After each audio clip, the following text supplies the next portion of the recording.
This next activity is going to take a look at making a budgeting spreadsheet, and we want to make this spreadsheet as realistic as possible. So we're going to be doing a variety of things in this spreadsheet that make the data easy to look at, easy to analyze, and also conduct a lot of operations automatically for us.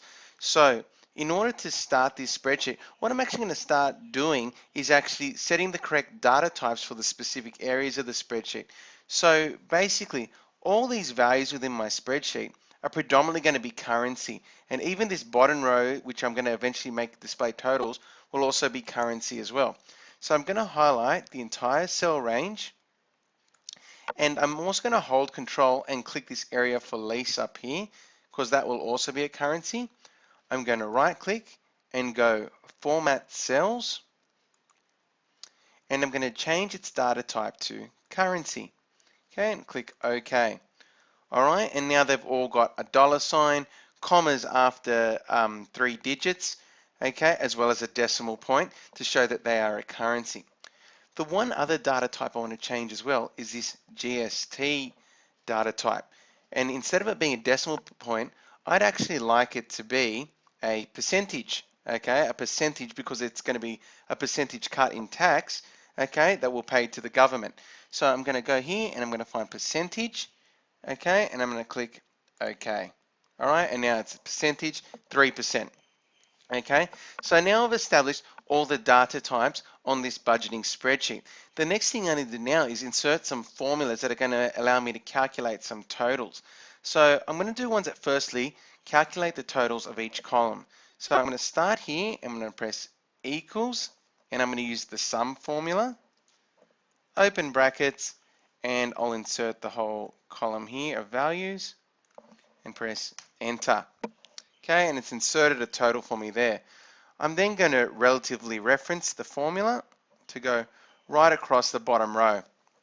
Okay, and because these cells were all highlighted when I did my format change, they are all already in currency. Now let's start trying to find out some important features of our values on this spreadsheet.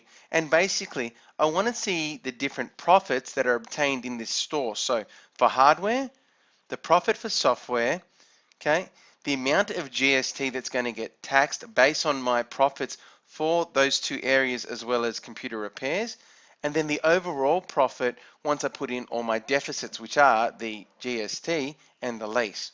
Okay, so let's get started. Now, to find out the actual profit, it's going to basically be the amount I make per sale. So I'm going to go equals the amount per sale minus the amount the actual product costs for me to buy. And then I'll press enter.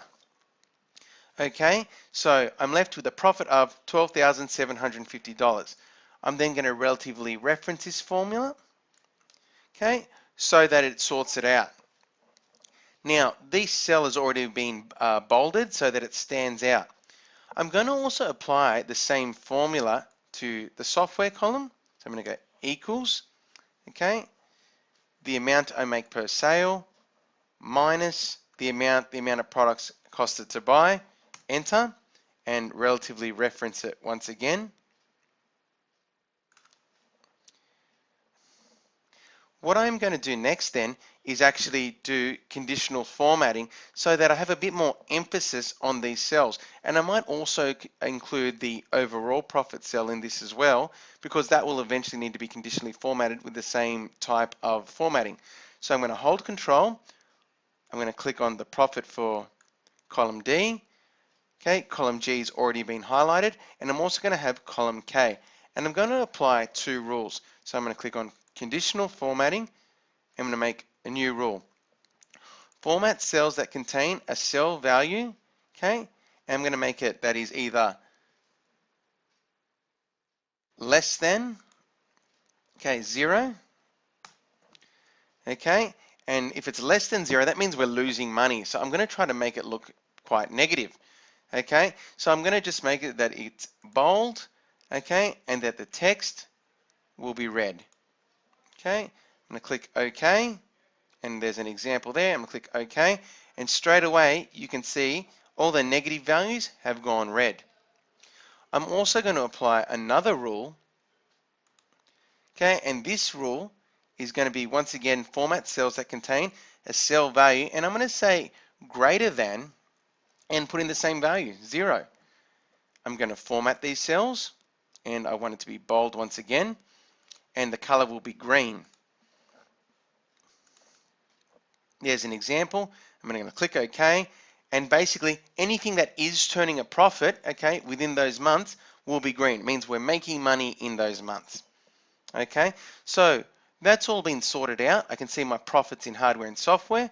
Okay, I now need to calculate how much GST is going to be taxed on the amount of profit we've been making. So what it's going to mean is I'm going to press equals, and I'm going to have to basically add up every area that I make a profit.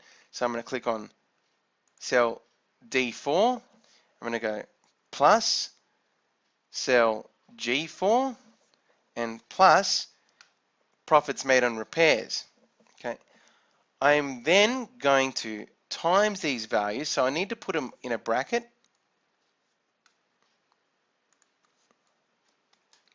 and times them by the GST. Okay, now the GST is up here, and so I'm just going to click that cell, J3. Now, I will always be referencing this cell whenever I relatively reference this formula. So I need to make sure I make it an absolute reference. So what I'm going to do is put a $sign before J and a $sign before 3 and press enter. Okay, so the amount of GST taxed will be $699 in January. I'm going to do the relatively reference now, but I'm going to double check my formula in the cell and make sure that it's always J3 that's being referred to. This is in the case that the GST changes, and let's say we change it from 3% to 5%, and all the cells will automatically update. The final thing I need to do in this spreadsheet now is find the overall profit. So I basically need to get all my profit formulas together and then subtract my lease and my GST. So let's do this formula now. Equals the profit for hardware plus the profit for software plus the profit for repairs minus the amount of the lease and minus the GST. Okay, and then we'll relatively reference that. And that's our budgeting table complete. So basically in this overall profit, we've got all the money we made, and then we've subtracted the amount that it costs us for the lease of the building, as well as the amount of the GST tax that we owe. And we finally can see how much money have we made overall in our store month by month, which month lost money, okay, and which months gained money. So I hope you've seen through this budgeting spreadsheet how powerful a spreadsheet can be through the use of a combination of tools that can be used by the user. This amazing tutorial is a part of Spreadsheet Lesson Activities, a new booklet that I've released related to content with spreadsheet concepts, activities related to functions, graphs, embedding, conditional logic, and macros, and much more, links to unadvertised YouTube demonstrations, exam-style questions, and sample answers. So be sure to check it out if you want to learn more about spreadsheets.